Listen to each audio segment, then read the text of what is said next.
Okay, guys, sorry for that delay. It was really not planned. Sorry, because after testing the stream, I don't know why it bugged. It used to work really fine like an hour ago. I tested it already, but so with that like few minutes already being delayed, I will start the stream right away. Anyway, you can still watch the video after. So, um, I'll repeat what I said in the other video while we continue with this. So for the team, as for the team composition goes, you have really good catch potential, and you have because you have high damage, and you have a lot of gap closers, and you also have a lot of hard CC. Okay, so that makes you really harmful when it comes to catching people out in the jungle or between rotations. But the enemy team has a lot of pushing potential. They have a lot of wave clear. They have a lot of sustain. They have a lot of poke. So you have to be really careful not to group as 5 or even 4, trying to push them away from a turret, because that's not gonna happen unless you're super ahead of them and you basically just like stomp them because you're just too ahead. Okay. So what you basically want to do the whole game is try to catch them around, put a lot of wards down, and catch them around in their rotations and jungle. You have to force them to do that. For the level 1, you can see that Lee Sin and Renekton are dancing here, and Thresh and Kalista are like just doing nothing here. This is not the good way to start level 1, okay? If you don't have any plans, then it's fine. Like maybe at this level of play, you don't have any plans yet, like invading, lane swap, and stuff. So, but you have to fan out the defense. What I mean by fanning out is you put someone here. Okay, you put someone here, someone in the middle, someone here, and then someone here. You basically just fan out, like I just said, your defense. You put someone at the entrance of every entrance, let's say, of your river.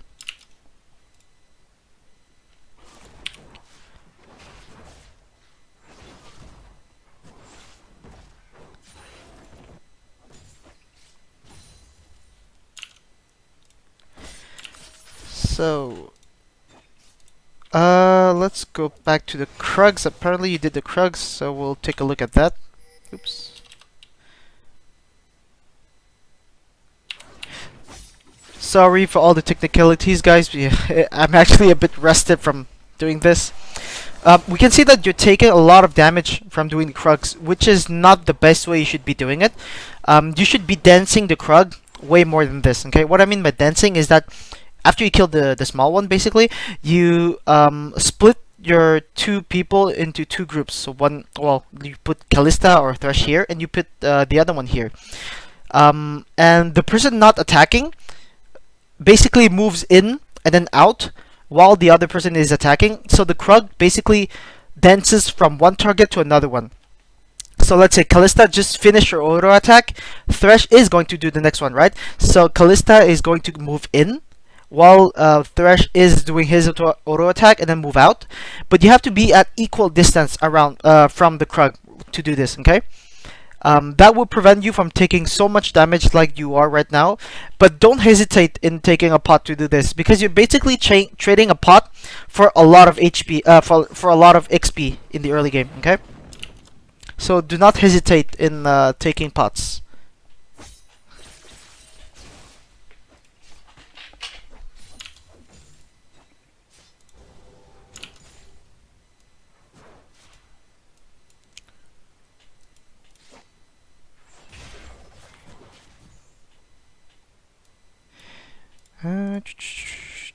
This is fine so far. Lee Sin is taking. Lee Sin should not be this slow in the jungle while still having his pot. You basically just used your pot not so long ago, but Lee Sin should be using his pot way earlier than this. If he's planning on staying. If he's planning on recalling, then of course, like, do not use your pot, because you're not going to use it really well. About this little play that we got here, there was a little bit of a late spell upgrade by Thresh in the bot lane. We'll take a look at that again.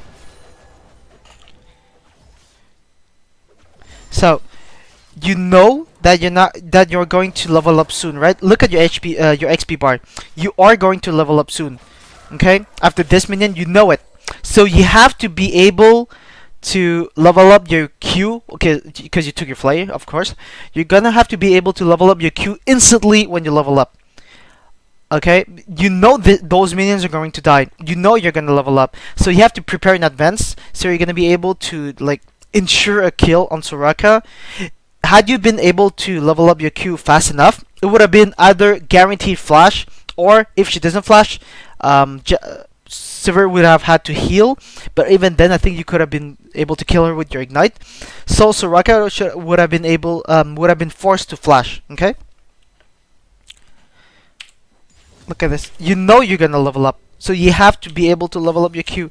You leveled it, yeah. You leveled it a bit too late, making you not able to secure the kill on Soraka.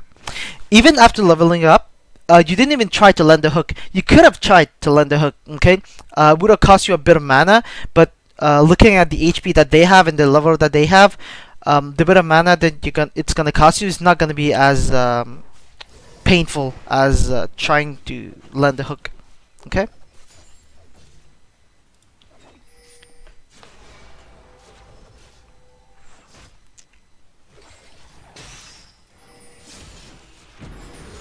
Okay, good trade, good trade. Okay, we're gonna go back there. Okay, this is basically a trading mechanic that you have to improve, both of you in the bot lane. Okay, first of all, you have to communicate. Okay, you have to say, okay, I'm exhausted. Okay, let's go back. Let's go back in after. You can't just blindly go in without telling the other one what you're gonna do. Okay, so first here, this is good. This is really good. Okay, really good engage, really good follow up. After you got exhausted, that is fine. Keep on going. You rendered, I think it's the name. Yeah, you rendered. You used your spell while you were exhausted, and even if you were not exhausted, yeah, like, sorry, I lost my word. You use your E while you were exhausted. Okay, but Thresh kept on going after. You basically. Kalista basically has no more spell to follow up, and Sivir is way too far for Kalista to be able to go in. Plus, they have Soraka that can heal. Okay, so after the rend from Kalista is done, you both should be backing out. Kalista does it, but Thresh doesn't do it. Okay, so you have to be on the same page. Look at all the damage Thresh just took for free. Okay, just because you guys didn't cooperate.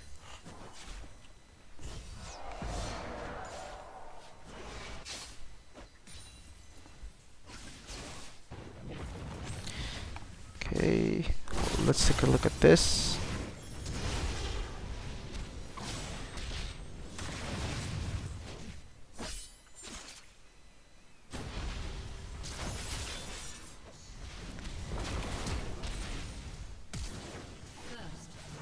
Oof. Okay, let's take a look at that again. So first, Katarina needed to DI Deluxe Q. Okay, what I mean by DIing is, I'll show you. Okay, right here. Well, Katarina was slowed by the red buff, so I guess it was okay there. But I'll tell you so in the next few games that you play that you're gonna be able to train that. So what DIing is, you basically I didn't invent that, by the way. So someone discovered it, and I listened about it from Last Shadow 9 on YouTube, if you want to follow him. DIing is basically clicking really close to your character. So let's say your character is here, your character is Katarina. You basically click really close to her, around here, instead of clicking far. First, your mouse is going to be way closer. Oh, DI stands for direct input, by the way. First, your mouse is going to be way closer, so you're going to be able to change direction faster. And second of all, your character is going to change direction faster. So, well, we can't see it at the moment because we don't have any character that we're playing. But let's say you were Katarina, and you would click at the enemy's fountain. You would see a white line, right? Going from your character to whatever you clicked. That means that there was a code, there was an algorithm that calculated the shortest path for you to go. So direct inputting means that you're gonna bypass that, and then you're not gonna let Riot's coding decide where they're gonna go. Okay, because that takes milliseconds to calculate, and those milliseconds could mean you getting hit by the Q or not. Okay, so click closer to your character, so you basically don't give the time for the program to calculate. For the code to calculate your shortest path, and also you're going to be able to change direction faster. So that's that. Okay.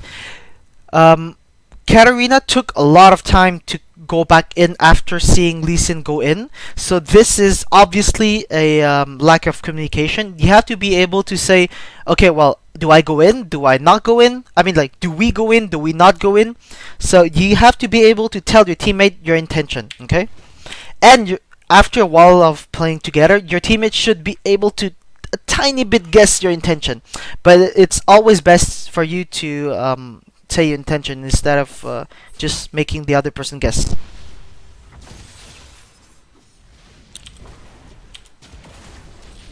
Okay. This is all due to being too hesitant. This is a proof of someone who doesn't play his champion that much often. Maybe you play him like a couple of games, like a 10, 20 something, but compared to someone who mastered Lee Sin, this is obviously a lack of mechanics on Lee Sin and being way too hesitant. Okay, so you have to be decisive. If you want to go in, then you all in and then kill that person. If you do not want to go in, just don't go in. Okay.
So far so fine. Renekton just uses TP, that's okay.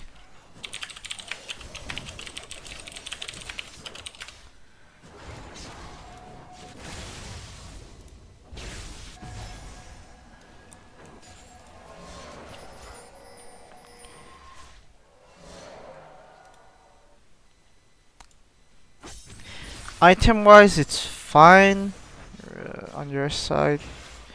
Let me see how much gold he has. The jungle is... After this, Lee Sin should probably recall to get his jungle items. Katarina doesn't have any more pots. That's not as good as it should be because she basically has 4 pots, so you have to be more careful about getting poked in lane. Thresh using... How many stacks do you have? Oh, can't see it from here. Okay, 86. That's like 3-4 minions. Considering the time, it's not as good as it should be. Okay, let's go back to see the play from the beginning.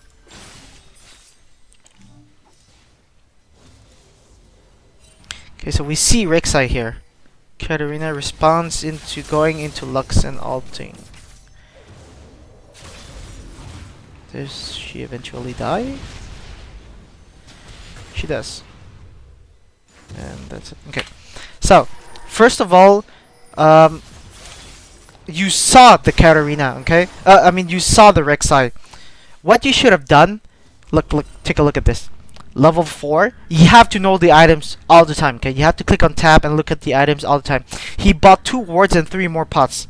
This, well, he basically just upgraded his hunter's machete into this, and he's level 4. You're level 6. Lee Sin is level 4. 100% you're gonna be able to kill him. If he goes over the wall, you still have your shimpo. Listen still has his Q and W to go to you or the ward, and you have your ignite. 100% you can kill this Rek'Sai. Okay. So and also he already used his flash earlier, so you have to know that your kill potential on this Rek'Sai is basically at 100%. Okay, Lux will not be able to follow as well as Lee Sin if you go in. Okay, so the best choice here would have been to collapse on Rek'Sai, and this is two things that went wrong. One, your map awareness from Katarina, and two, the communication. If it was not map awareness and Katarina saw Rek'Sai, this is pure decision making mistake. Okay, ensuring a kill is way better than trying to get both and get none. Okay, so we can see that Katarina just all-ins Lux, which ends up in basically getting her killed. Because when Katarina jumped towards Lux, she jumped toward here. Lee Sin had a way longer path to take than Rek'Sai to go in and help their teammates, right? So by doing that, you basically ensure that Rek'Sai comes and gets you first. Then Lee Sin goes in and gets Lux, and that is why you got killed and you basically didn't get any kills in return.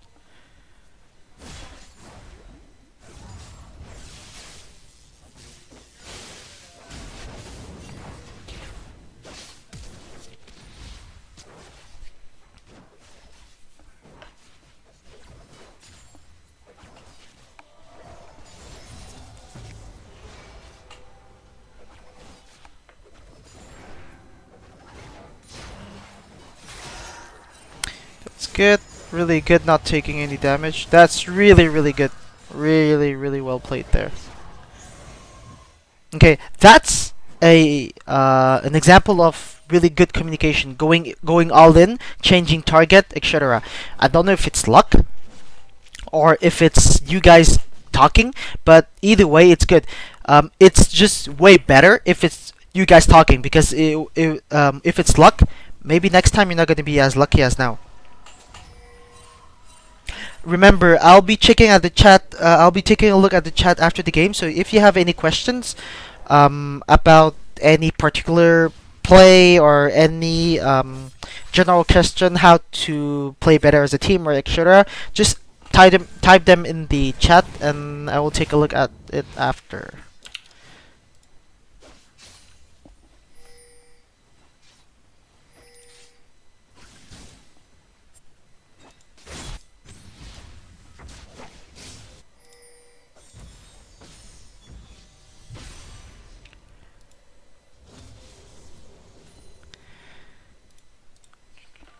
So far, so good. Let's take a look at the item.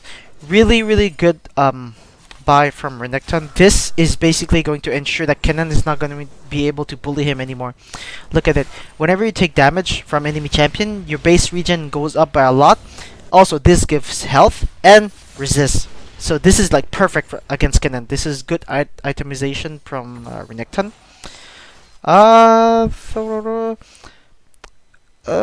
This this upgrade from Hunter's Machete could have been, actually should have been, this one, the Stalker's Blade. So you basically slow someone, and it makes it so much easier for you to be able to queue them. Because let's say you want to go in, and you don't want to.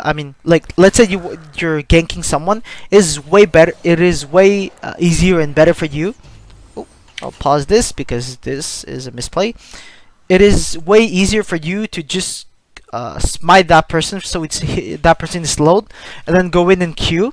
Then ward jumping using your E for that person to be slowed, right? You're gonna use 2 spells instead of just using your smite. So upgrading to Stalker's Blade would have been better. And we'll watch this play, and we'll talk about it a bit after.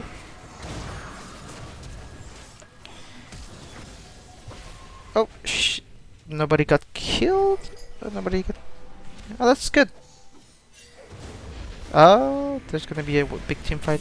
Okay, so there's gonna be 2 parts to this. There's gonna be the first 2v3, like 2-3-ish, and then there's gonna be this team fight.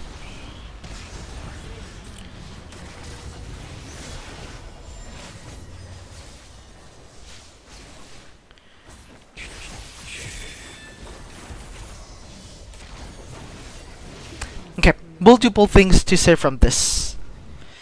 Multiple. Are you gonna go in? No. Wow, this lasted for like a minute. Minute full packed of actions. Okay, so let's take a look at this. Uh,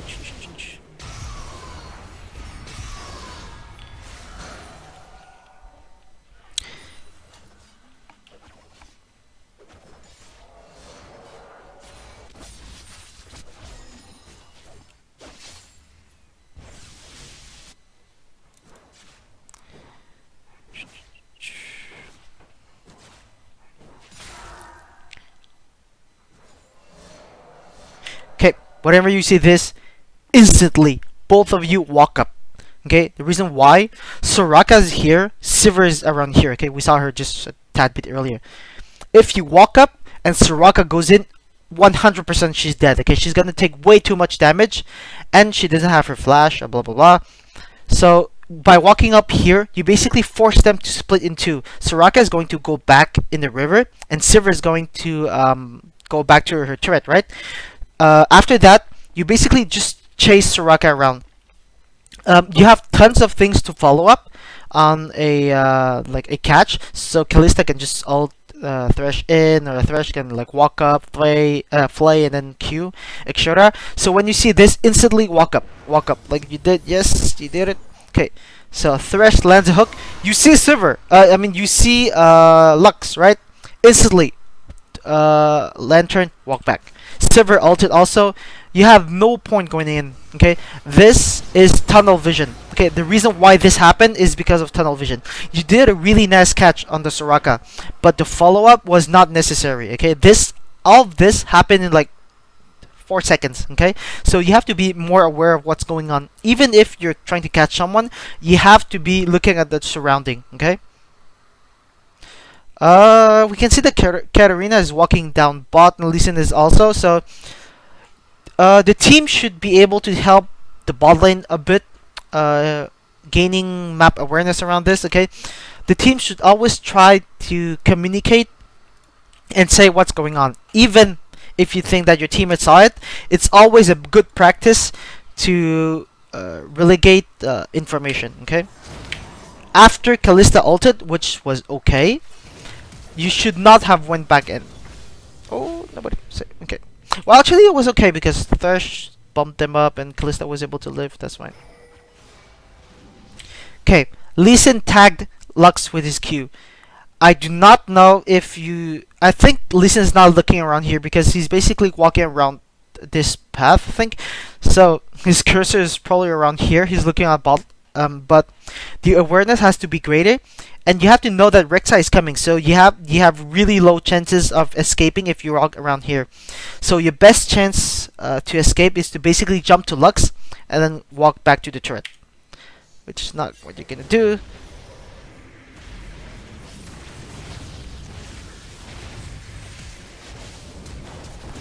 That was a good flash. You basically burned your flash for 2 flashes, so it's not that big of a deal. But since you're the jungler and you died, the dragon is going to be wide open after this because they got Thresh and Kalista low, and also you just died. Okay, so you have to be more careful about that. You have to survive in the early game. The jungler's life is more valuable than the rest of the team's life. Okay, just because of the dragon. Or unless there is someone really important in the early game, then maybe yeah, the jungler's life is not as important. Like, or if the dragon's down, obviously. So Kenan's gonna be able to get him. Okay, I'm gonna rewind after this because there's another part to it.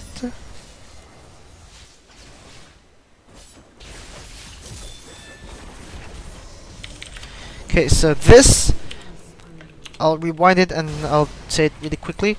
We have a ward here, okay? So we know if they went out or if they stayed back here. Take a look at this. Okay, this is solely your vision, okay? This is everyone's vision. This is red team's vision. This is your vision, okay? I'm on your vision only. So we know from the minimap, okay, or even from here, we know that they're all around here, okay. So going back in is a huge mistake that you should not have done. Like, um, one role that the uh, one role that the that teammates can do is basically uh, tell the your team whoever is dead, or like whoever went out, or like, oh, if you can go in, if you cannot go in, etc. So dead people should always be giving information to the people alive. Okay.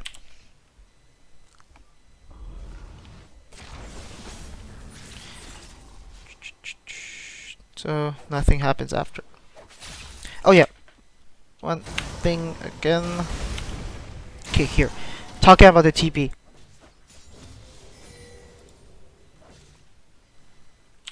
Okay, first, the bot lane, mid, and jungle has to tell Renekton there is a fight.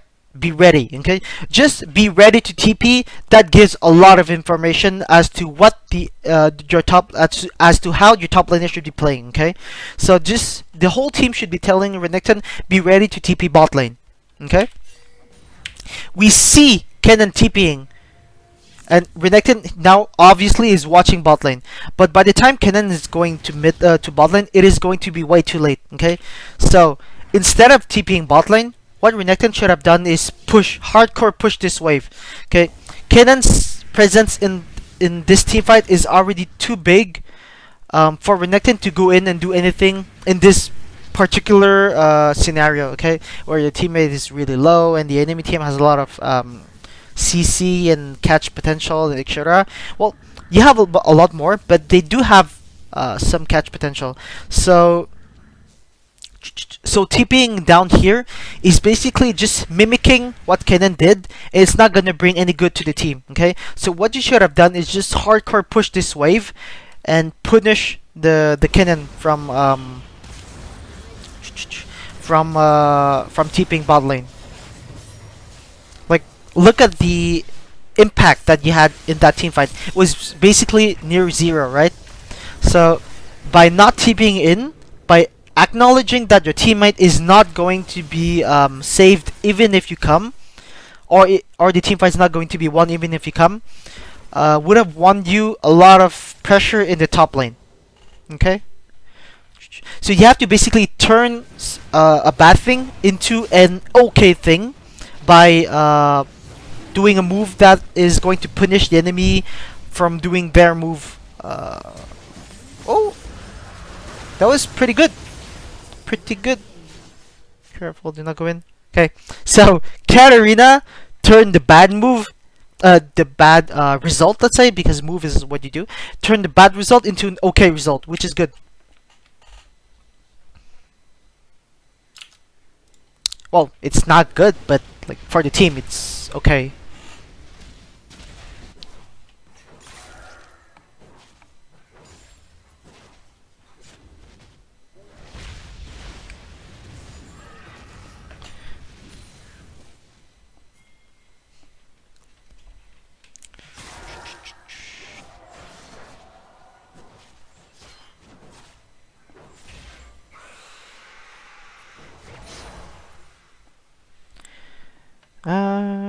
Item wise, upgrading to level 2 boots is not a common thing, but it is actually a good thing in this scenario. They have a lot of poke. They have a lot of high range spells, and playing as Katarina, not getting hit by those spells is actually really crucial. So getting those level 2 boots is a pretty good decision that you did here.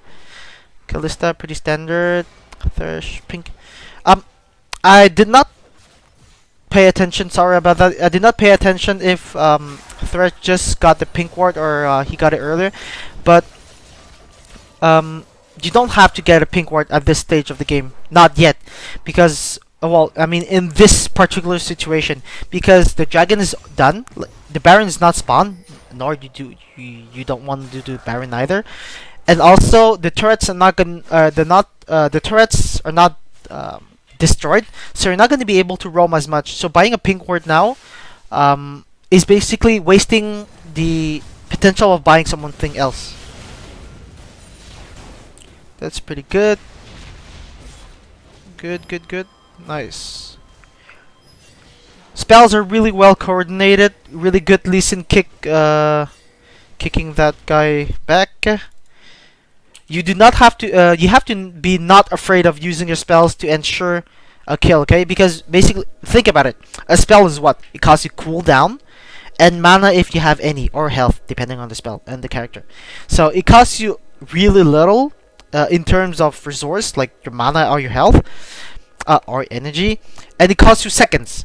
Whilst and those seconds they come back, right? So like in what, a minute something, you're gonna have that spell again. But Kennen, he just gave you 300 gold plus the assist. That's permanent. Okay, so you have to think about that. Do not be afraid to use a spell if it's going to ensure you something. Oh, let's take a look at fish.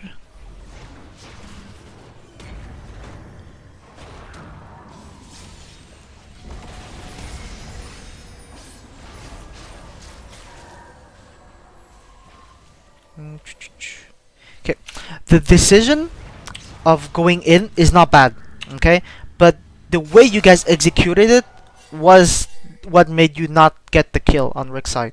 It was a tad bit poorly executed.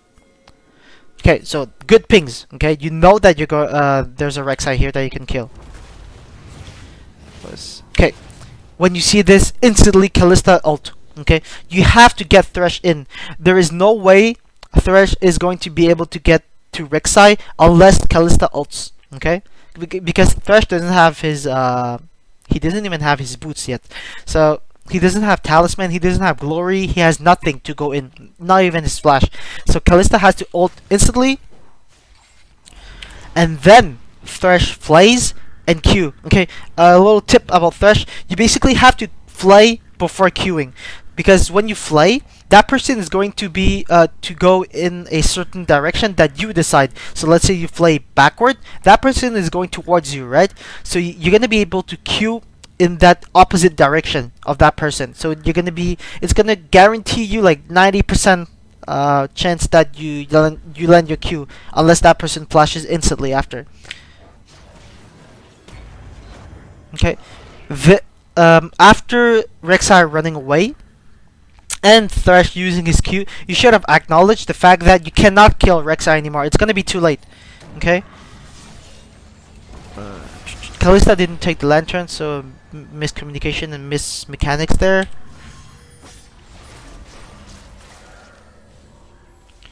So yeah. So that is a synergy that you have to have between the bot lane, and just know when to go in, when to go out, when to not go in, etc. Okay. I believe Lee Sin just tagged him with his Q and went in, so it's good. Okay, here you have no business trying to push this turret. Okay, you do not have to have 3 people here, not even 4. Okay, first you have Lux on the other side that just cleared the whole wave, so you're not going to be able to push the turret. Second, you do not have any good wave clear to push the turret. Plus, your Thresh is pretty low, so it's going to be risky to do it. So instead of wasting time here, you should have divided your resources. Let Katarina just play against Lux, it's okay. And the rest of the 2 people, Kalista and Thresh, should have went bot. Maybe Thresh could have recalled if Thresh is not sure of being able to live, and Lee Sin could have babysat bot a bit and roam a bit, so like the enemy team is afraid and doesn't want to all in Kalista. Okay, so instead of wasting your time, you have to be able to use it efficiently.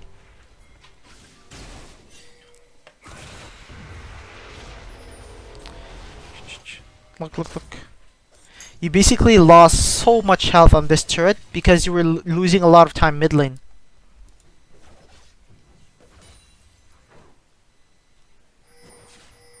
Okay, here. Kalista should have all in Sivir immediately after seeing this. Run directly to her. First, well, she just used his spell there, but first she's Second, Your DPS at this stage of the game is super high compared to her. Look at your items and look at hers. Okay, she has 118 AD, 1.1 attack speed. You have 120 AD and 1.1. Wait, 1.06. That's because she just used her spell to like reset her auto attack. So you would have been 100% able to kill her. Her damage output while being is really not comparable to your damage output in this particular situation. So forcing Sivir to recall would have gotten you a lot of damage on this turret because Soraka couldn't have been able to do anything bot lane. Kennen has to walk back to top lane, etc, etc.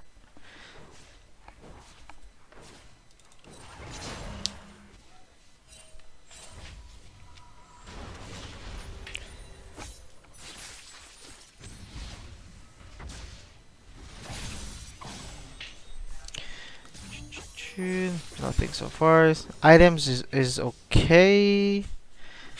Okay, something.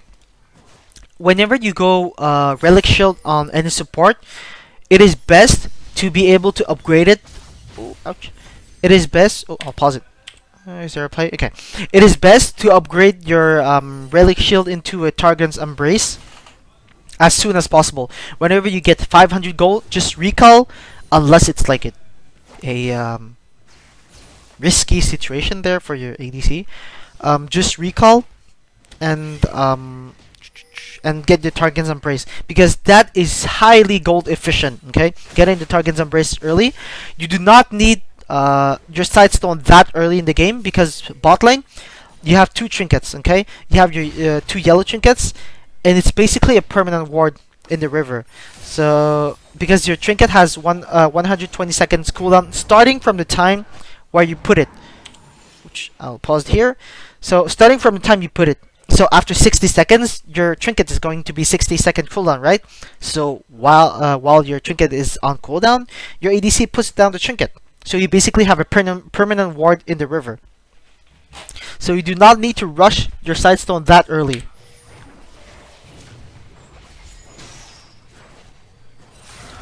That's a good kill there.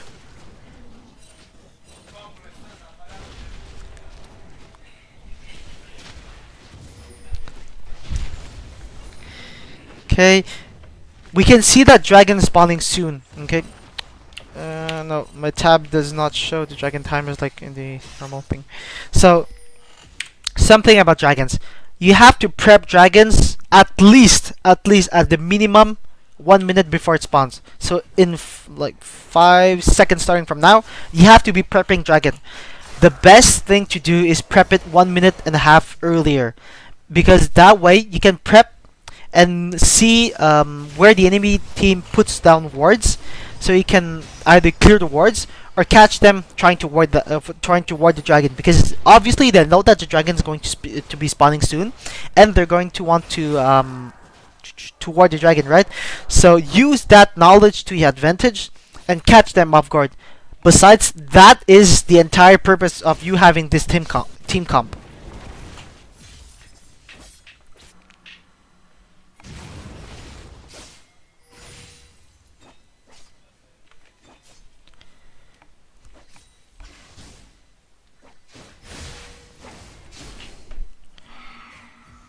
Okay, she's clearing. Like, see, by putting down. Okay, I'll go over where to put wards at dragons. Obviously. Okay, so you put one here. Okay, if you have limited resources in ward, let's say like one Sidestone for the moment, you put one here, exactly at the tip of this bush. You put one here. Okay, what this wards allowed you to do is see inside here, see if anybody's coming, and see if anybody's standing over here trying to throw skill shots. So you put one here, and also you can put a trinket here. Here's not crucial. Okay, if you see people standing around here, it's not crucial, but since the turret is destroyed, then you don't have to put it there.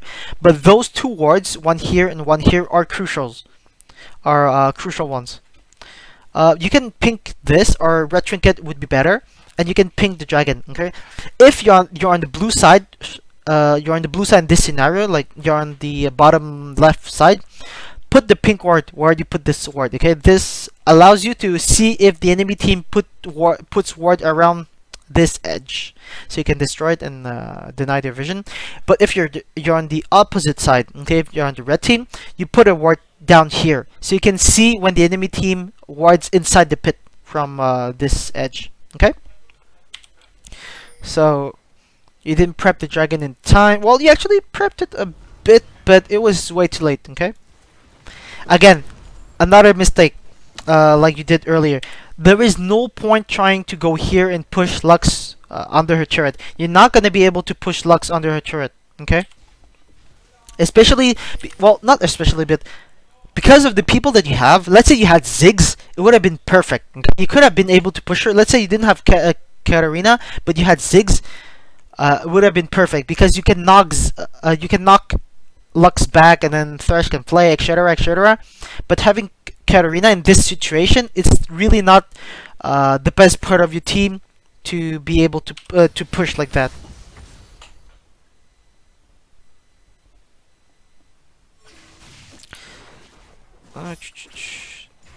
Okay, now that you see Soraka, 100%, you're not going to be able to dive her, okay? You're not going to be able to dive Lux in a Soraka. Unless Lee Sin does a huge flashy play and just like jump ward here or flash or something, and then kicks him away and then jump ward or flash away, etc. But unless that happens, and even then, Thresh is not in good position to be able to cure her, unless Lee Sin like jump ward over here and kick her here, so Thresh plays Q. But that's a flashy play that you really do not need to do, because even if that happens, there is still a Lux. So you're basically wasting time around here, trying to get a single kill on Soraka and not gaining anything about it. Meanwhile, you could have been doing Dragon, and you could have been defending this bot lane, because obviously this is going to be free for Sivir. She knows that you're around here. Well, the three of you. Lee Sin is not like... yeah, obviously they see Lee Sin. Okay, from around here, do they see? Yeah, they see him. So you're wasting so much time here, and you're not pressuring a lot. Okay, you should be spending time, spending resources to be pressuring more than getting a single kill. Okay, what I mean by... okay, and Lee Sin just died for no reason, trying to be fancy here. It's not on Lee Sin, okay? It's on the whole team. The whole team has to tell him, this is not what we need to do. What we need to do is, one, get objectives, like the turrets, the dragons, etc. And then two, try to deny the other team from getting objectives. Which is the two things that they're not doing right now. You're trying to get a kill, and Sivir is getting the bot lane for free. Okay? Oh yeah. When I say resources are like whatever your team can spend, and whatever your team can spend. So a resource would be a champion roaming. Let's say Thresh is roaming a bit, so Thresh has a kit, he has hooks, etc. So Thresh can give a lot of presence around the map. So a champion is a resource, a ward is a resource, minions are resources. You can use them really well and gain a lot of things from them. Wards are resources because it gives you a lot of information, etc. So this those are what I'm talking about when I say resources.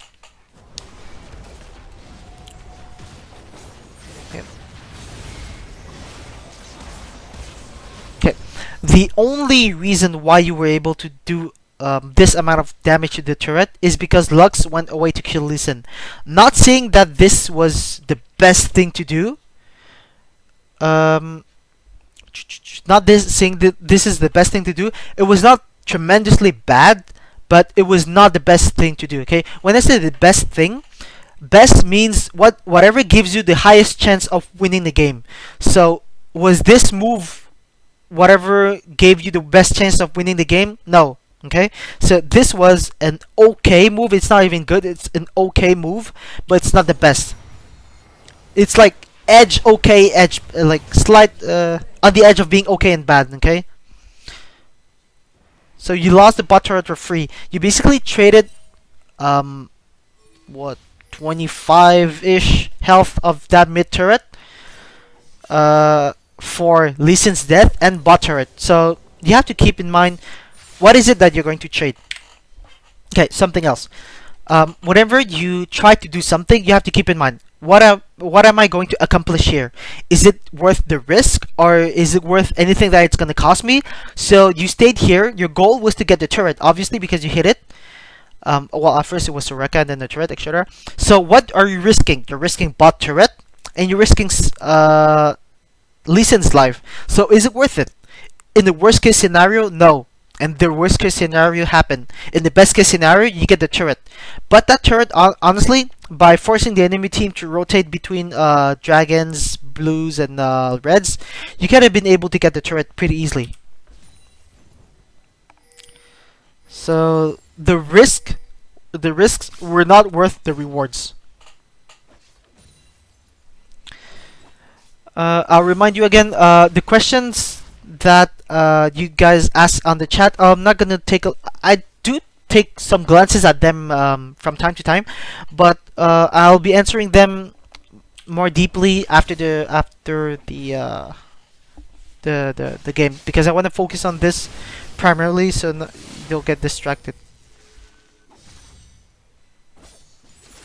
Okay, you know that the dragon is live. Okay, you set up pretty okay wards around it, I guess, but you didn't do the 2 wards I said earlier. But the priority right now is the dragon. Okay, 1, you're gonna get the dragon. 2, you're gonna force the enemy team to exit the mid turret, so you're gonna get it after. And 3, you're forcing them to go around here and get caught. Okay, so focusing on the dragon right now must be a high priority for you. You should not be doing red. You should not be doing golems. Okay, Katarina is okay. Like she's forcing. Well, she's not letting the enemy minions push, and Thresh is warding. So what Lee Sin and Kalista should be doing right now is help Thresh ward and gain pressure over dragon.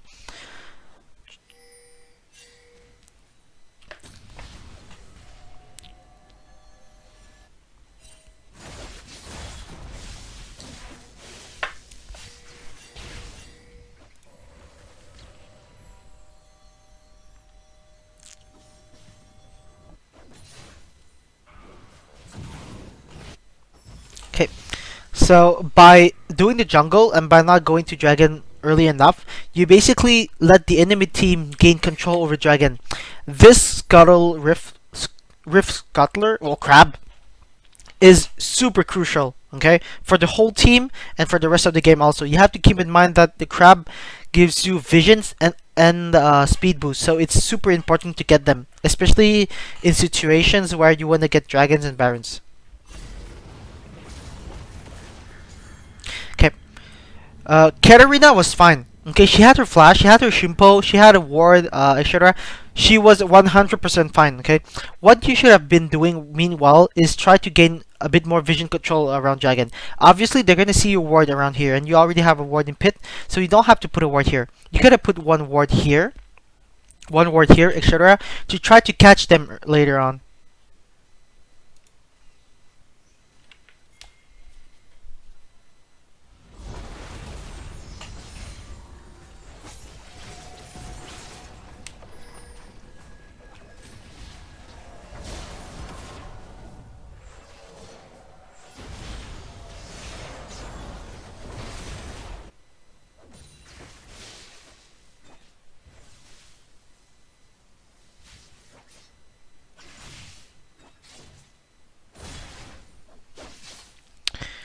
Apparently it's lagging. Try to see what's the problem.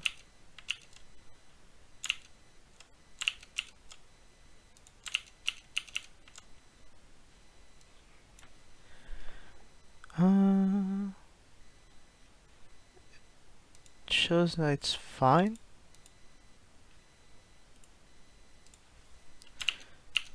Maybe someone else is using the internet. Okay, tell me if it's okay right now. Is it better?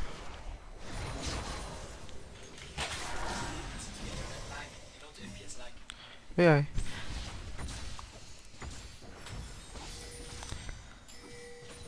seems better, I guess.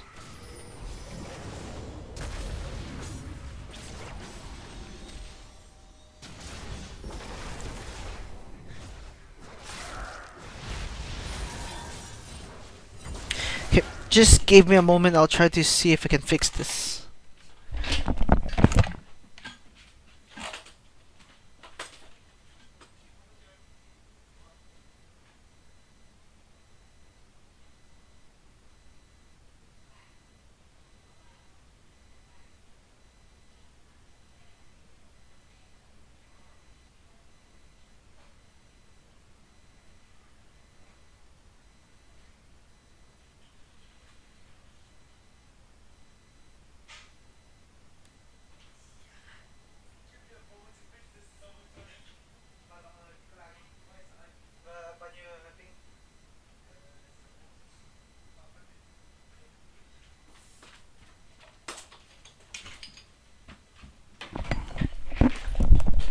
Okay, sorry, let's see if it got fixed.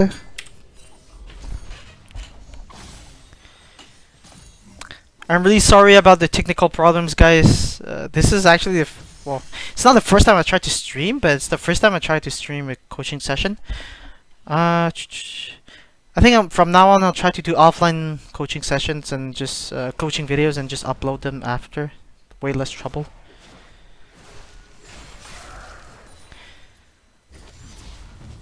Is the sound okay though, or like is it just the image lagging, or is the sound lagging also? Like, is it the whole video or just the image?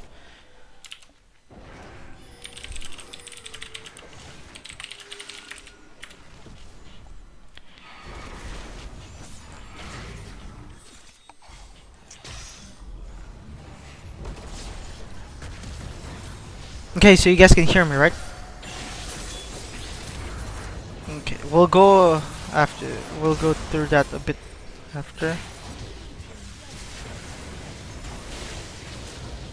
Oof, cannon is fed. Let's go.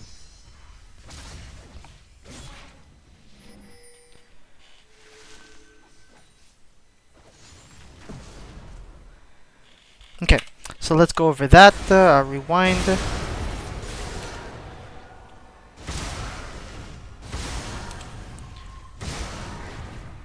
Okay, so first of all, you guys, like I said earlier, you guys are staying way too long in a single lane, forcing the enemy team to group. So what you should be doing is doing a 131 or 101 split push. Okay, what those number means is you basically push one top lane, three mid lane, and one bot lane. Oh, that is 131. 101 is you push one top lane, zero mid lane, and one bot lane. What the zero means is that the rest must be in the jungle. Okay, not in your jungle, in their jungle. That means that while the top lane is pushing and the bot lane is pushing, they obviously are going to go towards one of the two lanes, right? Because they don't want the two lanes to just push freely. I can't pause anymore. Damn it. Okay, I'll just put it here so you don't see anything.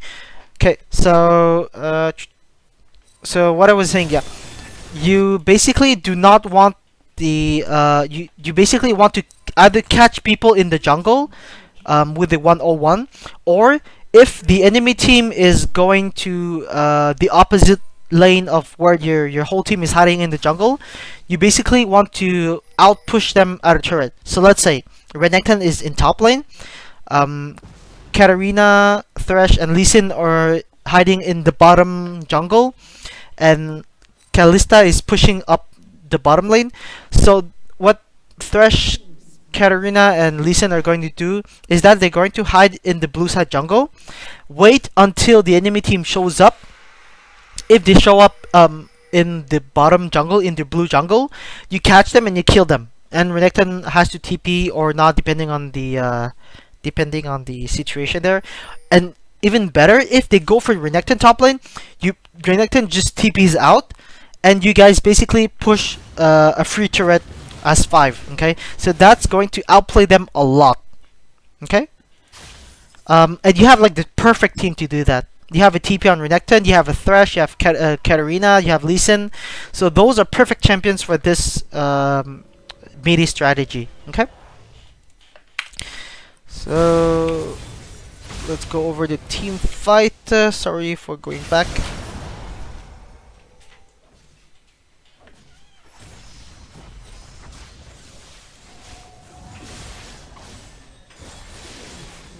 Oh, I went back way too much. Did I? No.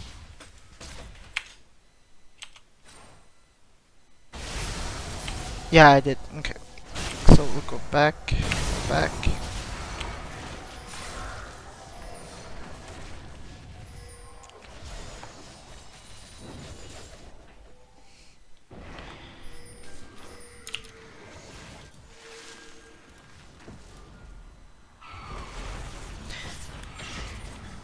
Okay, tell me if the image is still lagging. Nice hooker, nice follow-up. Okay, this is really good follow-up by Thresh. And then instantly going out. Could have stayed longer. Could have put down the box and then run away. But it was pretty okay. Okay, instead of trying to hook Thresh, well, Thresh didn't have his play. He did? Did he? It's bugged. Okay, if Thresh had his play, his flay, it would have been better if Thresh just flayed the target instead of trying to hook it, because obviously Kennen in his lightning ball is way too hard to catch. Be careful not to stay too long in the mid lane.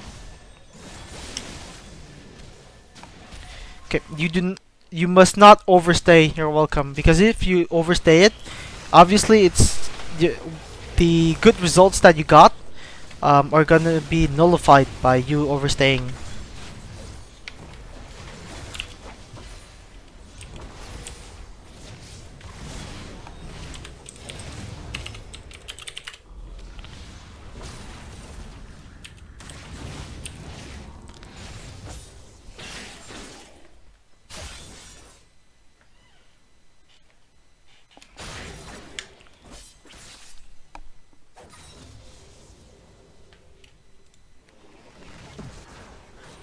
Okay. And one thing that I forgot to mention earlier, at level 9, you have to upgrade your trinket, okay? You can either upgrade it to the pink upgrade if you're like in this, if you're Lee Sin in this situation, because you get Sidestone, or even the support. But the support can get the red trinket, which is good. But the rest of the team upgrading to the green trinket, I mean, meaning like the two what's it called? Greater vision wording. Well, greater something totem. The yellow trinket that grants you 2 wards. That is the second most gold efficient item in the game. The first one being the Sidestone. Okay, so everybody can have the second most efficient gold in the item in the game. So you have to upgrade your trinket. Spending 250 gold for those 2 extra wards, for that 1 extra ward every minute and every 2 minutes, is something that you should obviously do if you want to win. Okay, we'll go over that team fight in a moment. It looks okay.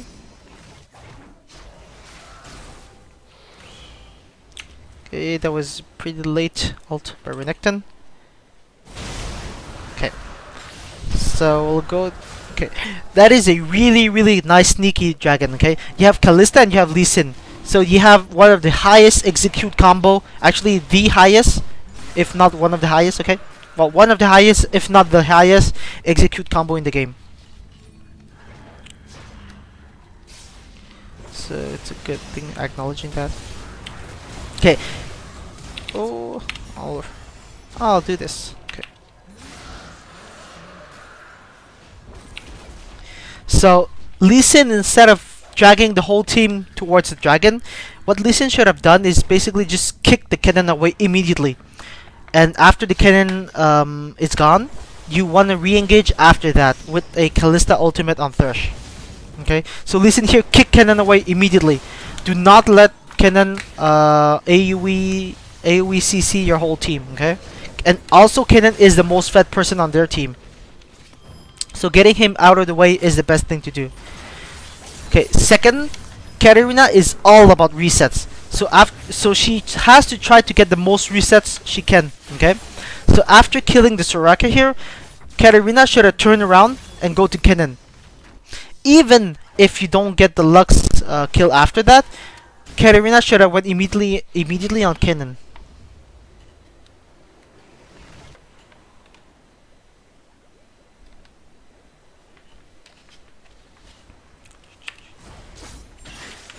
And obviously, like, yeah, you guys have to train all those miskill shot and all those late spells that you do. Okay, that is all by training. Like, there's not much to say about it. Oh, pretty good. Oh wow, really really good. Okay, this is proof that you play Katarina a lot. Really really good. That was a really nice play. I myself wasn't expecting that, honestly, because obviously I don't play Katarina, so.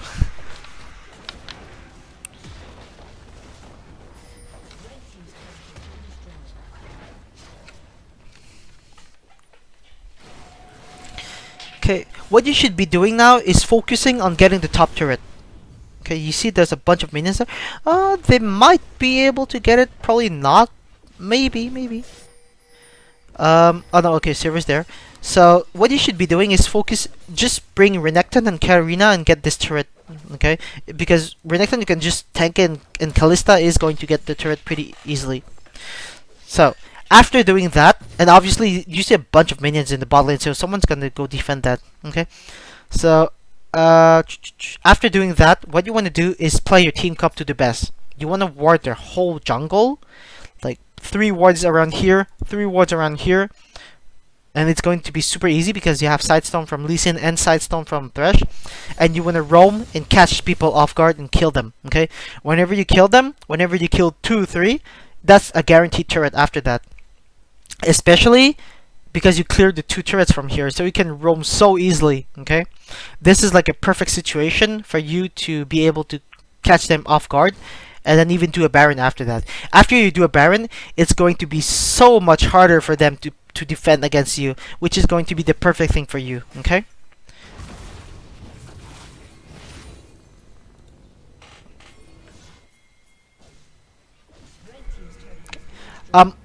You obviously losing a turret obviously is not the best case scenario, but oh ouch.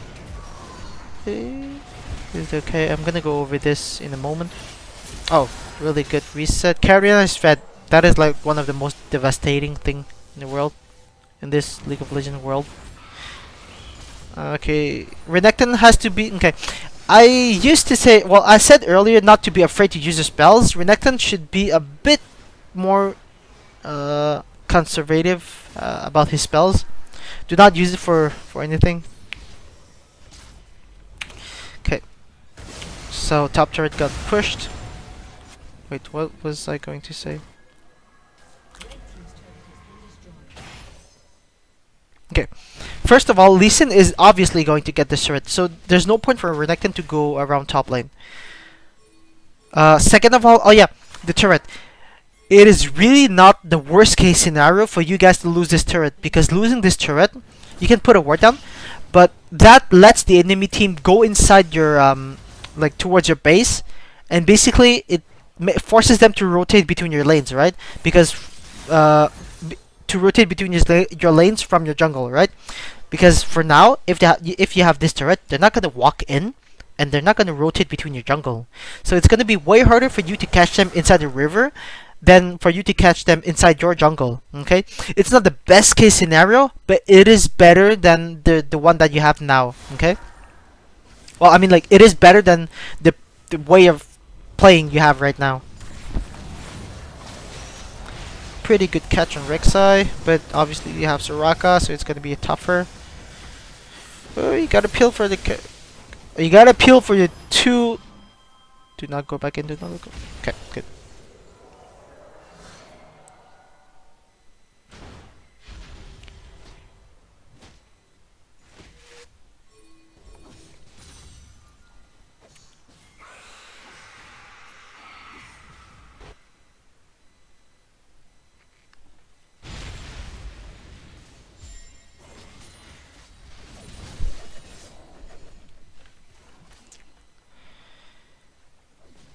Okay, what you're doing here is really risky because you have very little health to be able to dive.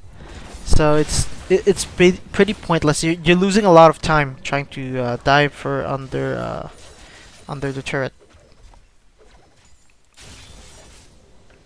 Okay, dragon spawns in 1 minute 30. You should be setting up the dragon. Okay, right now. You got the bot turret. You got the mid tier 1 and tier 2. So it is super important for you to set up wards and catch them. Those 3 wards, well, this one's not really useful, but it's okay because you put it earlier and then you put this one after. But those 2 wards are really good. Okay, you have to put them right there. You can put it here if you want to gain more vision, but it's fine because if you do dragon, obviously they're going to go like through this, so it's not necessary, and they're going to go through here. So good. Oh, nice. You're setting up dragon early. This is really good. This is what you should be doing.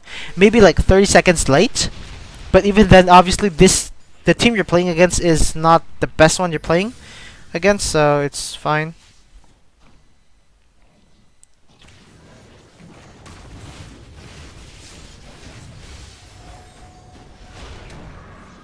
Okay. You guys have to be able to communicate your ideas. I take for granted that you are on Skype or on TeamSpeak or Ventrilo or whatever you're using, okay? Or even Curse. So I take for granted that you can talk, okay? So you guys have to say your intention. Okay, it costs so little. It actually costs a few millimeters of saliva, but it gives so much information and gives so much way to play for your team. It helps your team tremendously. Okay, so do not be afraid to say what you have in mind. Obviously, if it's something stupid, then don't say it. But if it's something about the game and it's intelligent, just say it.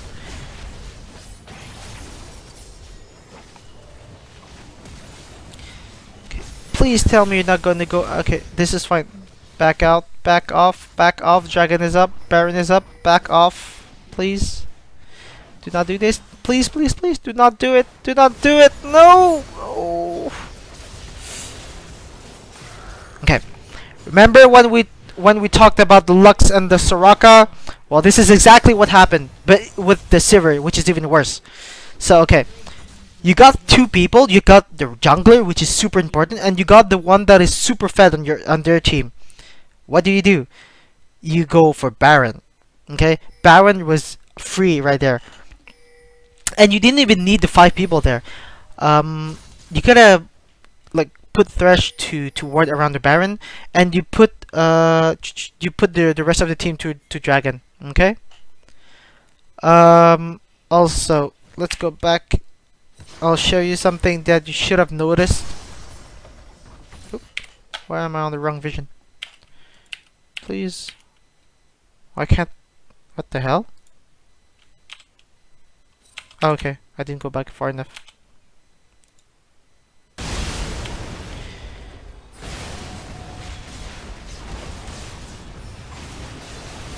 Okay. After the team fight, take a look at this.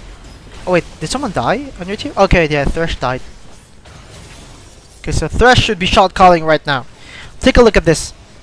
Bot lane pushing hardcore, mid lane pushing hardcore. Dragon's up, Baron's up. Okay, you have tons of things. You have tons of objective to get before trying to kill them. Okay, so this is basically going for like being greedy for kills.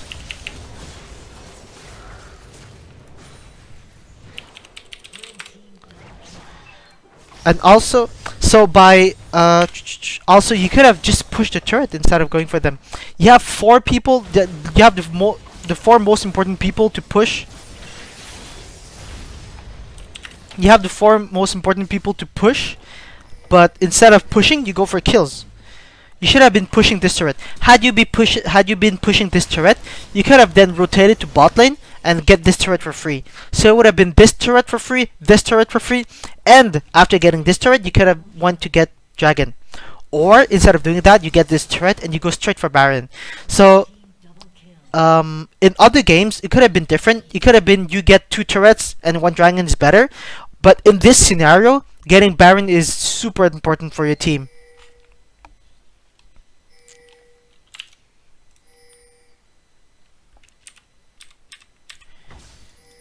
Okay.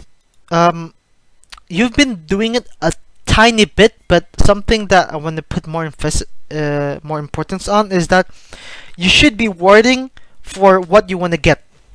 So let's say you want to get a turret, you want to ward around where the enemy team is going to go, so you're gonna catch them, or you're gonna see them coming, so you can back off from the turret, or you can catch them coming to protect the turret.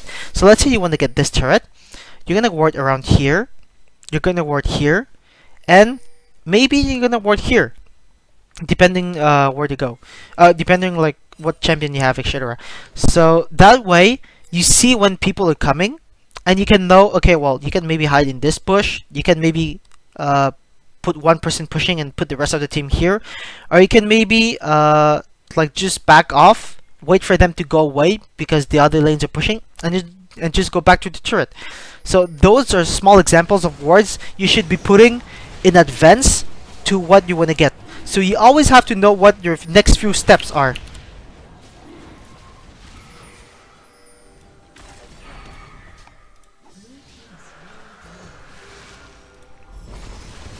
That was a nice hook, nice hook. Where's the rest of the team? Renekton is top lane, so it's not so bad. Okay, now what you have to do, okay, the best case scenario, obviously you kill them, but not, what you have to do is delay their recalls, okay?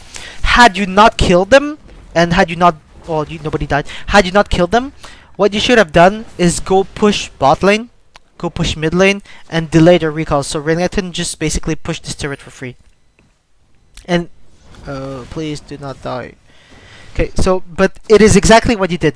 I do not know if it was intended or you just wanted kills, but you did what was right, and you delayed their recalls by chasing them, okay?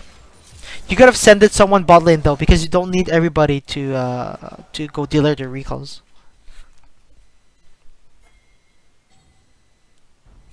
Okay, for now, you do not need all 5 people here.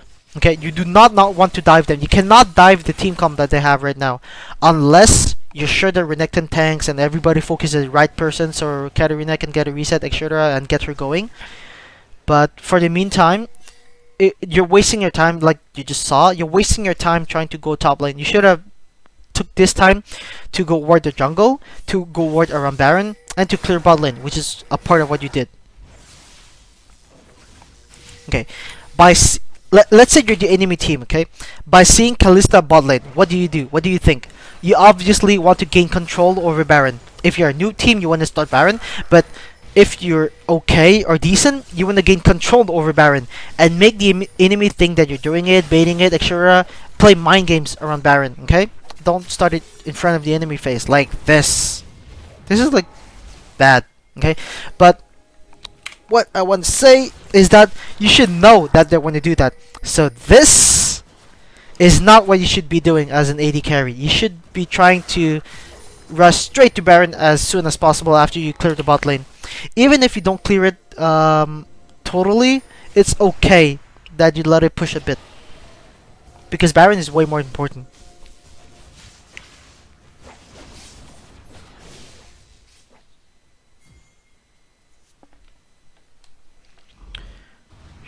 They backed off.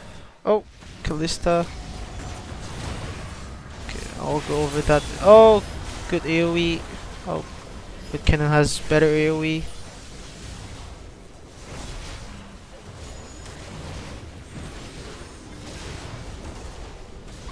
Okay, I'll go over that fight. It all started because of one mistake. One communication mistake. Okay, take a look at this. Thresh lantern, but instead of taking it, Kalista ulted. Take a look. So instead of going to safety, Katarina was not. Kalista was not. So instead of going to safety, Kalista basically ensured that she could not go away. That is exactly what happened. Unless like she flashed, but the whole team was already there.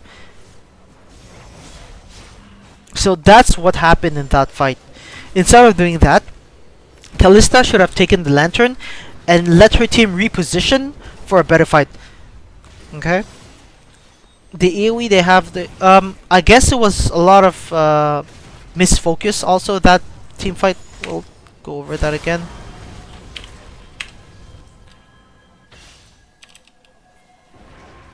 Let's see who was focused. Having Katarina on your team, you have to know that she's basically all around her resets. So okay, so you basically Thresh basically goes in alone.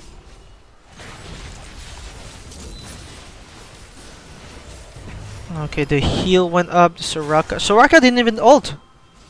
Did she, or the spell just bugged? Okay, so it was just them wrecking. Well, Thresh already died before the team fight even started, and Katarina was their main focus after that. Oh, Renekton wasn't even here.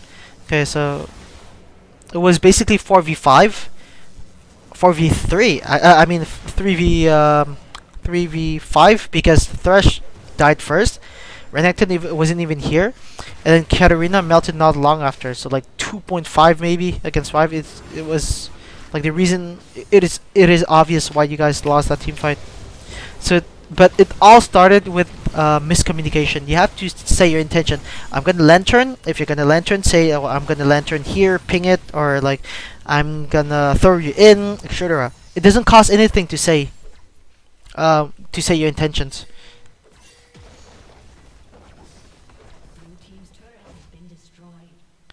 Okay, now you risk losing Baron. Are they doing Baron? They're training. They could have went to Baron, especially because of the Rek'Sai just going back. They 100% could have went to Baron. Are they doing it? Yeah, they're starting it, but they're not starting it together. So okay, good thing you acknowledged that and you rushed it. Okay, Soraka shouldn't even be there yet. So Renekton is super tanky, so it's good. Oh. Nice. Oh, reset. Yep. So in a team fight, always aim the one that is going to give your team, give your Katarina a reset.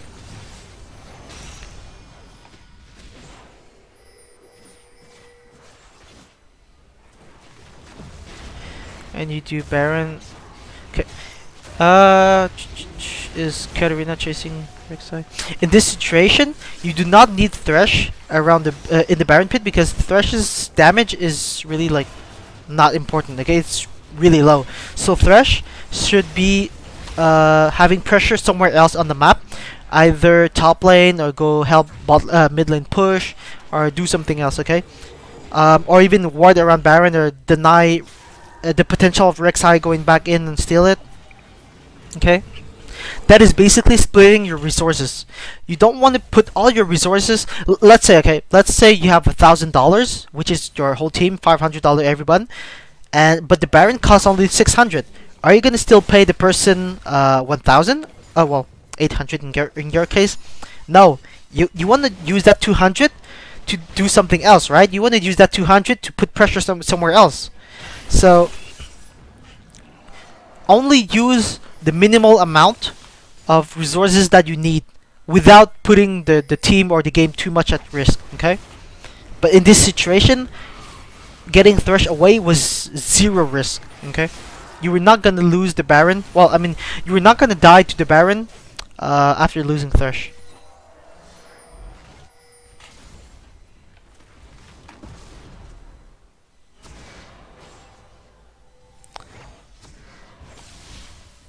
Okay, good words. But you have to say that you're gonna go ward there also because you just basically wasted a ward. It's not a big deal because you have like 2 sidestone on your team, but still. Okay, right now you're doing something really good. You're forcing the enemy team to split around. Rotate around the turrets. You have tons of gap closers and way to jump over the wall. So you have to put a ward down here and be able to jump over their wall and just ace them. Okay. Also, one thing that you should be doing with Baron is splitting your resource once again. If you have Baron, you want to be able to give all three lanes the Baron, right? You wanna put the Baron in top lane, mid lane, and bottom lane. So by you can send the Renekton to a lane, Thresh to another lane because well Thresh is not gonna help you push that much. So by having Baron buff, he can help push a lot in the bottom lane. And the rest of the team just basically hangs around and do not let them push. Okay, so let's see. Do you still stay here? This is like the fourth or fifth time that you try to like push them under a turret. You have to force them to rotate. You can't be 5 members here. Good. Good. I'm seeing it. Yes, perfect. Okay. You are going straight to dragon. You know that this dragon is going to be your fourth. So the enemy team knows it too. And you can execute the dragon really fast with Kalista and Lee Sin. And also you know that they don't have any wards here. Why? Because I'll rewind so I can talk. Because you've been focusing around around Baron all this whole time, right? So obviously they did not get the time to ward around the dragon. So it is the perfect decision that you made to go to dragon, because one, you do it really fast. Two, you force them to go in the fog of war. Three, you have a catch team against their team, which is like perfect for you. So this is a really good decision, whoever made it. Katarina should have stayed more with the team, because by entering this late, it could be harmful for the team.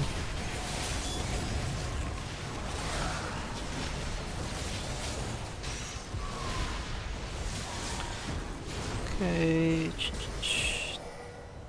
This is happening because your Renekton is pretty big at the moment. He's able to tank a lot of damage. Okay, but this kind of rotation should have been what was happening all game long. Okay, Lee Sin should have went straight in instead of waiting for Lux to shield. But yeah, this kind of rotation is what you should have been doing all game long. Like, if you did that from the first few seconds, you would have won the team. You would have won the game in like 25 minutes. Because they would have been like, oh, we can't do anything.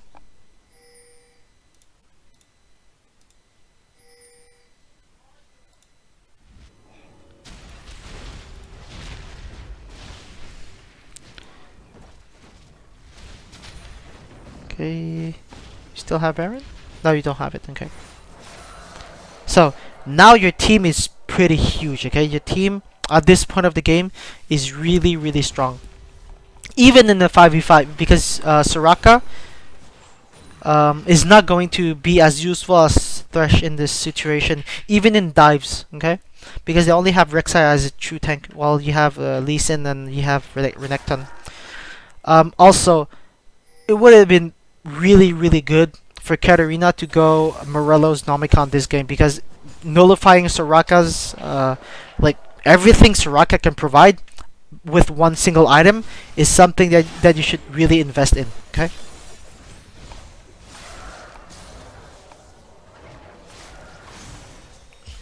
Good. I see your intention here, doing 1-3-1. I do not know again if it's intentional, but you're doing it, so it's good.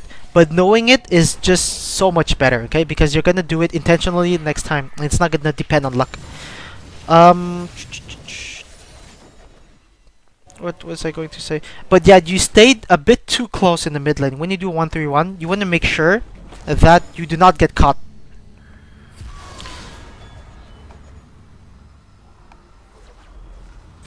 Okay, I'll go over this in a few seconds.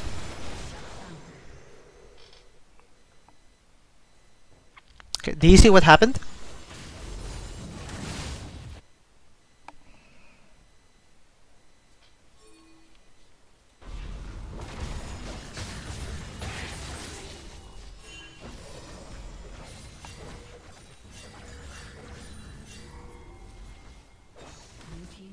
Okay, we'll go over that.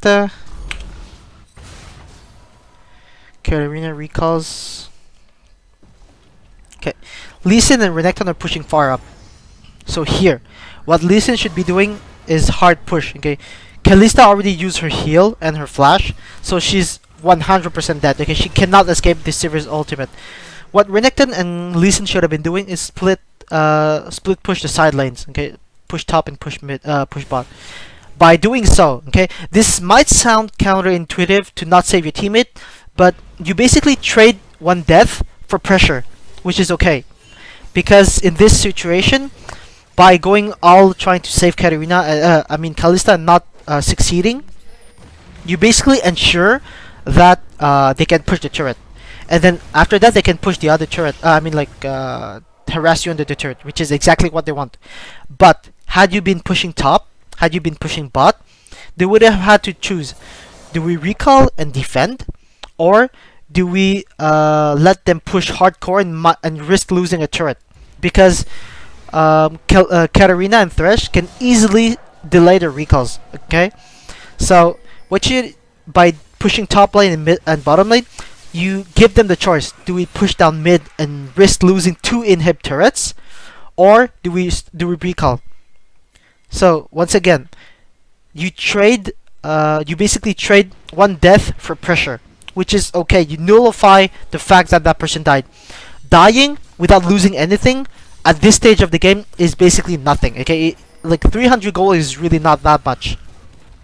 So you should not be afraid to well, you should be afraid of dying, but it's not that much of a deal anymore. In the early game, it might mean like a turret or a baron or something, but right now it doesn't mean that much.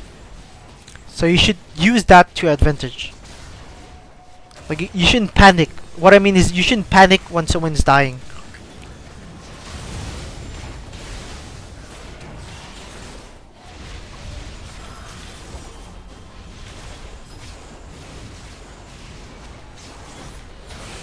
Give the reset to Katarina. Yes, give the reset.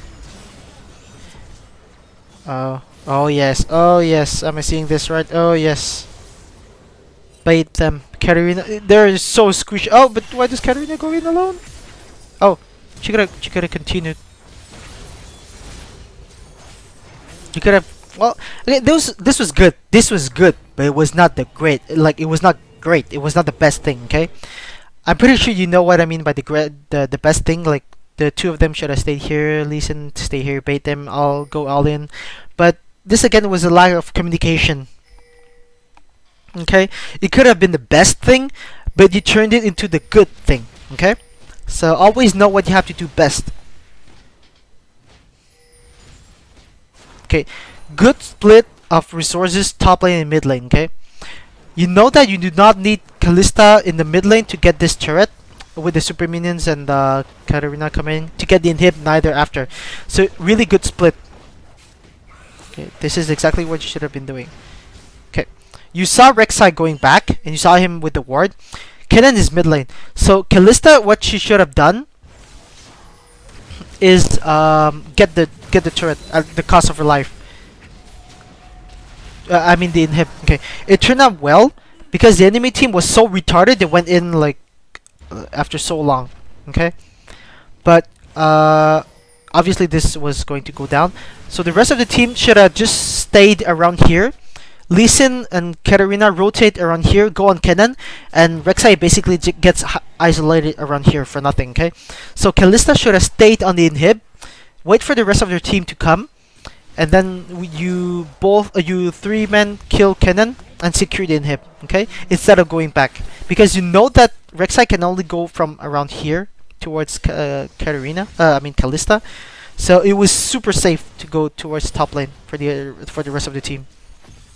Okay, now having the mid and top inhib done, what you need to do, especially that you have Baron and now the 5th dragon, every man bot lane, okay?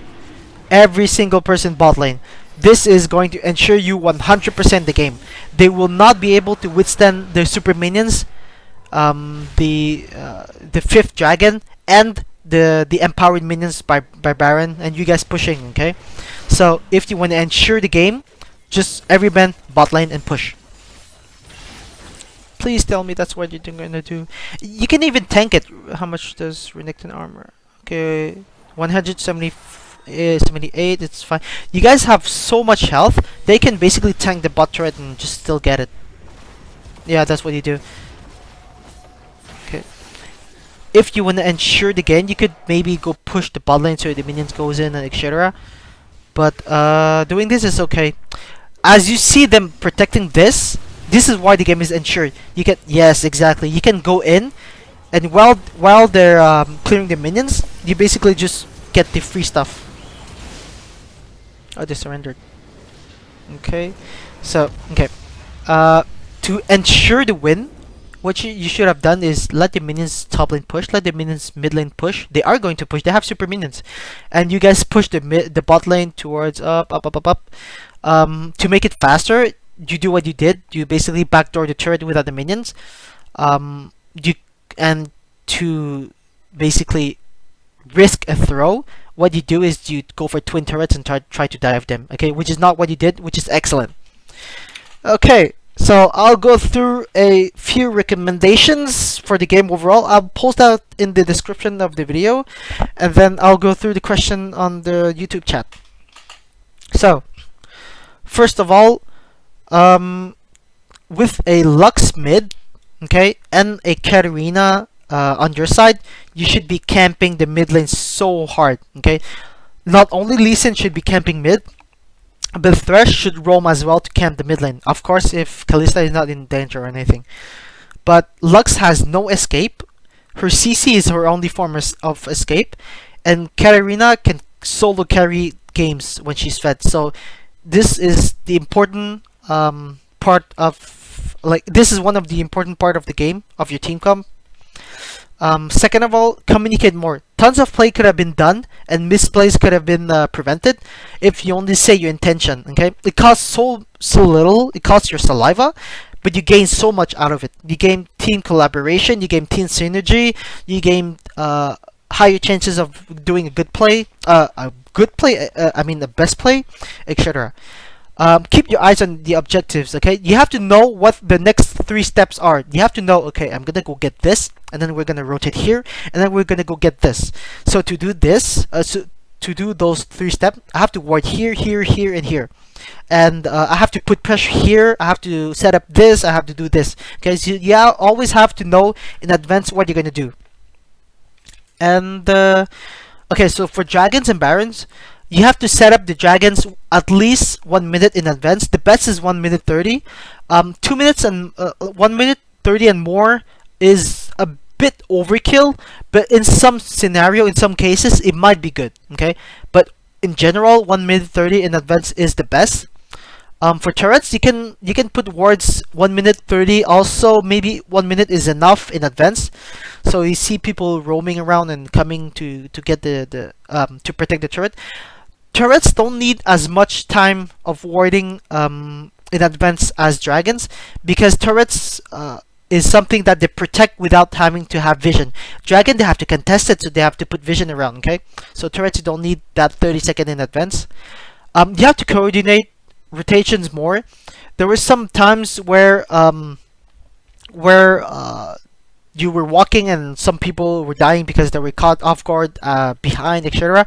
So you have to coordinate your rotations way more than this. Okay, everyone should know what they can do at what moment. Okay, but the way you were playing with how you were rotating, it shows a bit that you have no primary shot caller, okay, or that shot caller is not experienced. Okay, it's not an insult directly to the shot caller, but it's something that you guys need to improve as a team.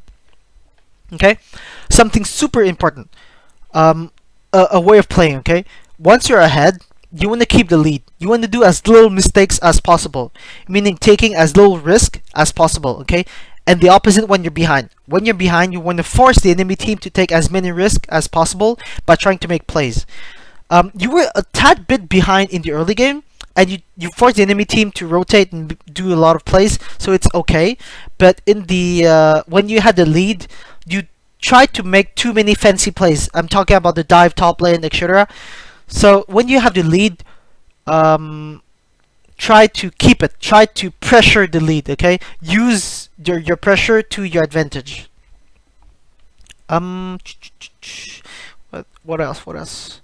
Okay. Also, whenever you have flash, if your flash can grant you an objective, let's say you're in a team fight and you have to flash to stay alive, or you have to flash to kill someone, and that someone is super important, or you are super important, then flash for it. Okay, if your flash is going to get you a valuable objective like a twin turret, or a inhib turret, or even a turret early game, then do it. Okay. Thinking that KDA matters is actually a noob way of thinking. It's not an insult, but it's just an inexperienced way of thinking. If you think that KDA represents something, it represents nothing. Okay. The KDA doesn't represent how many turrets you got. It doesn't represent how many minions you killed the whole game. It doesn't represent how much pressure you put. It doesn't represent how many wards you bought and put.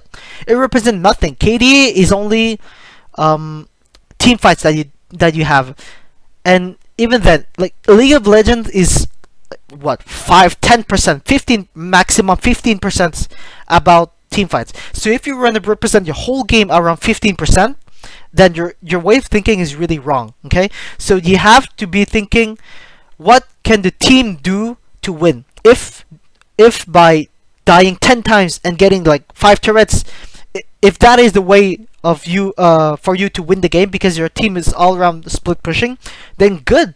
That's do it. Like die 5 times, get no assists, get no kills, but if you win the game, that's what matters, right? So KDA is the last thing you should be worrying about. Okay, there is tons of other things that you should be thinking before that. And lastly, always keep in mind, I said it a couple of times, always keep it in mind, it's not because you did a good move that it's the best move. Okay, a good move can be resulted by the enemy team doing something bad, or the enemy team not being aware enough, etc. But the great move, the best move, is the one that gives you the highest chance of winning. Okay, so if a good move is something that gets you a turret, a great move could be something that gets you an inhib, either because you waited long enough for minions to go in, you didn't dive before the minions were packed in a bunch, so you could continue pushing after, etc. That would be a best move. Okay, and always have in mind that you have to do the best thing, not the good thing. Okay, and obviously do not do the bad thing. So those are the recommendations I could think of right now. So I'll go through the list of questions you have so far on YouTube. Oh, you chatted quite a lot. Okay, so I'll put it here. I think you can't see it on the stream because it's only recording the game. So I'll go over the questions. Okay. Really good.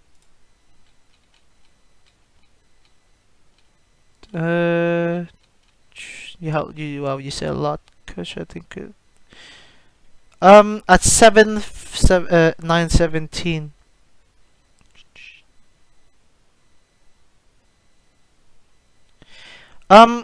Okay, 9:17. It was the play where, okay, no, Listen shouldn't have went back in because your team were really low and there was really no way to follow up, and that would have been a flashy play for the sake of doing a flashy play. Okay, wouldn't have granted you anything.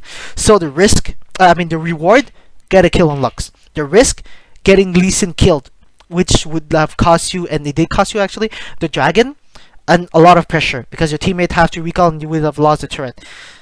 So the risk are not worth, the rewards are not worth the risks. Okay, so that is why you do not go back in. Okay, so someone explained it.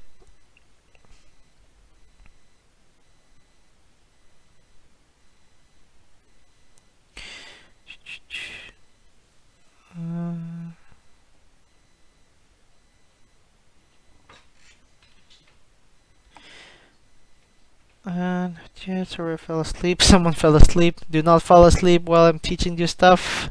Well, teaching is a big word there, but I'm trying to give you knowledge. Okay, no BM. I still don't really get what you were saying about DIing or something. Can you somehow briefly explain it again on here? Okay, so DIing is direct input. Okay, I can't move.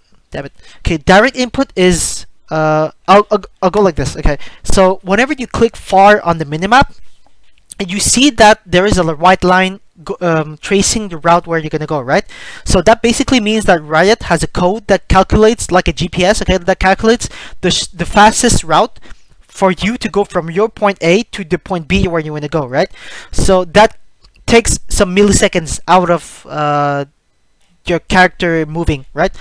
And also, since if you click further away from your mouse, from your character, it takes way longer time for your mouse to travel from point A to point B.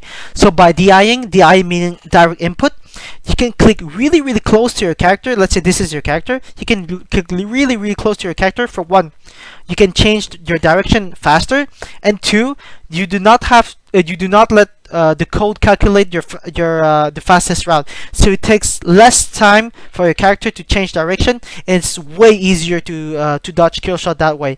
So let's say you're walking in a straight line, vertically, and you click 90 degree to your left.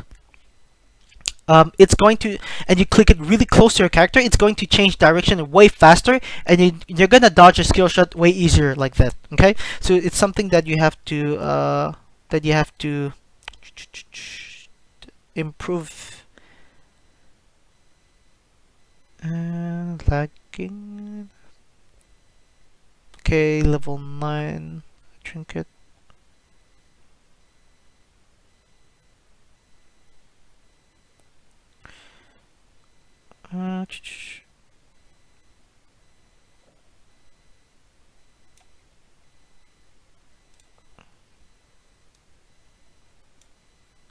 Okay, what is the best time to upgrade your trinket? As soon as you can, without delaying a major item. So let's say you can finish a major item, like in the early game. What can you finish? Like a Morello. Then do not delay it for the upgraded yellow trinket, green trinket. Okay, you can get it after when you recall. But if you're not gonna get any major item yet, upgrade it as soon as you can, because that gives you so much return on investment. Okay, so upgrade it as soon as you can, except if it's going to delay any item.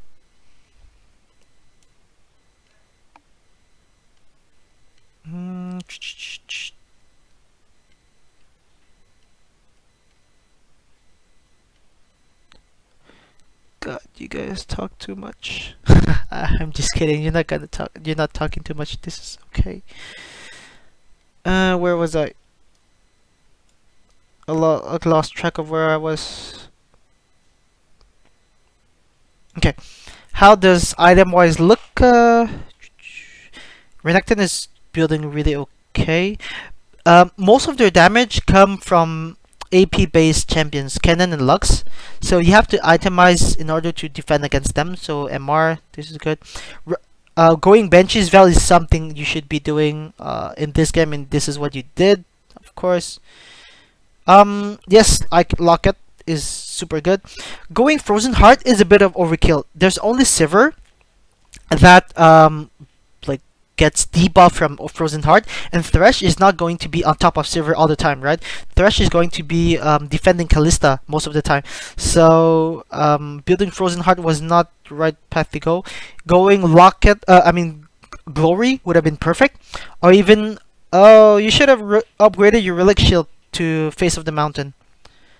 But yeah, going Glory or Michael's. Even Michael's is pretty good because they have a lot of CC. So helping your team out, helping Kalista and Katarina out is super good. The rest of the team is okay against their team itemization wise. Maybe yeah, the Machitri's upgrade could have been to the blue one. But yeah, any changes that should have been made, I think that's about item. Morello, because Katarina's ulti does not reduce incoming health. It's not about Katarina's ultimate, right?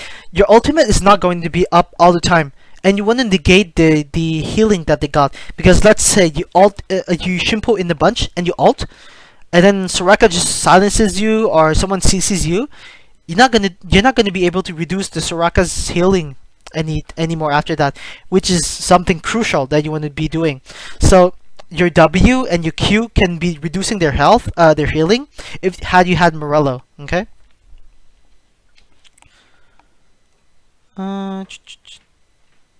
What What do you mean by resources? Okay, so I went through that, but I'll go through it again because you asked for it. So resources are what you can spend, what your team can spend. So you can spend pressure, you can spend gold, you can spend time. So pressure and time combined, it is basically where you put your champions at what time in the game. Okay, so let's say it's 10 minutes in the game. You want to put your Lee Sin, I mean, like it's 8 minutes in the game. You want to put your Lee Sin towards bottom lane, so you put pressure towards the bottom lane, so you can maybe get a kill, you can maybe get dragon. You want to spend your gold buying wards, so you can put wards where you have to put them. So resources are the thing that you use in order to win the game, right? So you put wards down, that's a resource. You have champion pressure, that's a resource. What else? Minions are resources. You can use minions really efficiently. Okay, you can control minions. That's minion controlling. And other things like that. So those are resources. What is the best time to upgrade? Oh, I already went through that. Are the builds good? Yep.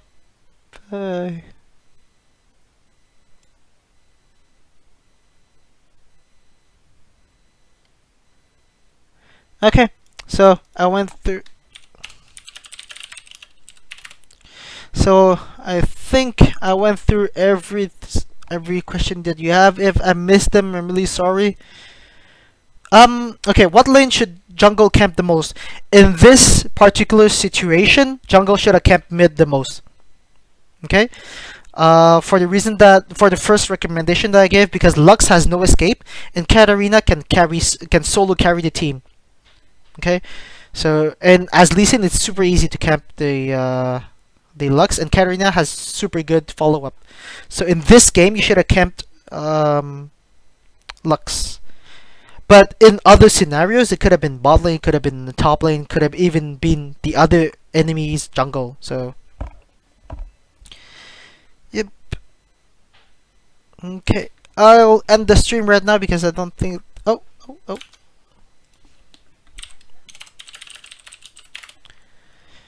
Okay, I'll end the stream right now. Thank you everyone for listening. If you enjoyed the stream, you can. If you enjoyed the video, you can subscribe to my channel, thumbs up the video, share it to everyone. I'm really sorry for the technical problems that I had. I'm now onwards. This is the first time I attempt on doing a live video coaching. So I'll try to fix it maybe for next time, or I'll keep on doing the offline videos and upload them. And thank you, really thank you for watching. And I see you guys in the next videos.